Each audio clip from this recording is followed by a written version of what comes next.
కింద చెప్పి ఇంకో గుండు కాడికి వచ్చినాము. అల్లం వెల్లిగడ్డ రుబ్బుకుందామని ఈరోజు అట్లనే రాఖీ పుణ్యం వస్తుంది కదా, ఆడిపడుచులు వస్తాలని అల్లం వెల్లిగడ్డ, ధనియాల పొడి, మిరప్పొడి అన్నీ తయారు చేసి పెట్టుకుంటున్నాం.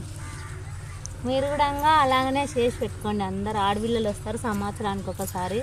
మనకు వాళ్ళు సాపిస్తే మంచిది కాదు కాబట్టి అందరు అలాగనే చేసి పెట్టుకోండి. వచ్చేదాడు 100 రూపాయల చీర అయినా సరే, 200 చీర అయినా సరే మీ మనసు పూర్తిగా పెట్టేయండి వాళ్ళకు. అదే వాళ్ళు 10,000 ధన్యవాదాలని వాళ్ళు తీసుకొని వెళ్ళిపోవాలి. వాళ్ళు కూడా మన మీద దాడి చేయొద్దు.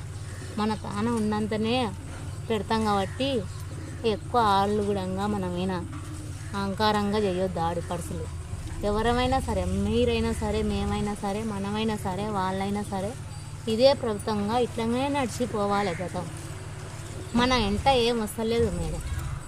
అందుకే కాబట్టి బంధాలు అనేది ఇడిపోకుండా కొన్ని రోజుల తర్వాత జరగాలనుకుంటే ఎంతనో రైకబట్ట అయినా చదువుకుపోయే సంసారం అయితేనే చేసుకోవాలి. ఇది లేకుంటే లేదు. రాలేదు.